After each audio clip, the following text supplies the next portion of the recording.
Welcome to Karpagam creations. இன்றைக்கி நம்ம potato chips எப்படி பண்ணலாம்னு பார்க்க போகிறோம்.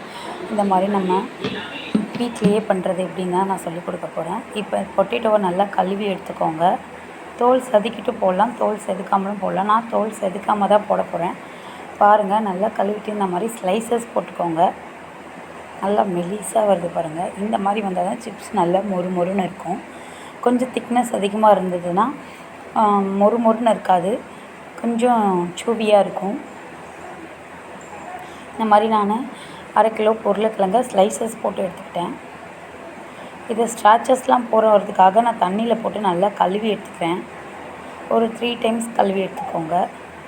இந்த மாதிரி நம்ம ஒரு டவலில் போட்டு இப்போ நம்ம நல்லா ஓரளவு ட்ரை பண்ணியாச்சு. ஒரு 5 மினிட்ஸ் போட்டு எடுத்தால் போதும். இப்போ நான் கடாயில் நல்லா எண்ணெய் சூடு பண்ணி எடுத்துக்கிட்டேன். இப்போ நம்ம ஆல்ரெடி ரெடி பண்ணி வச்சுருந்த அந்த பொட்டேட்டோ லேயர்ஸ் எல்லாம் இதில் போட போகிறோம். நல்லா எண்ணெய் அந்த நுரை நல்லா நின்ன பிறகு தான் நம்ம எடுக்கணும். அப்போ தான் நமக்கு நல்லா மொறுன்னு கிடைக்கும். அதுக்கு நடுவில் எடுத்தேன்னா நமக்கு வதக்குன்னு இருக்கும்.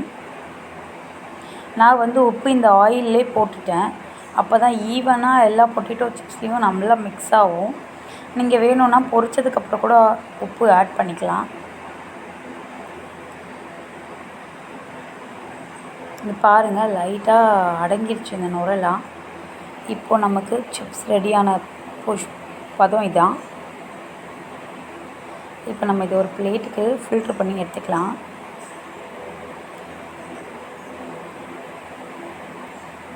பாருங்கள், நல்லா நுரையே இல்லாமல் நல்லா அடங்கியிருக்கும் போது நம்ம எடுத்துடணும்.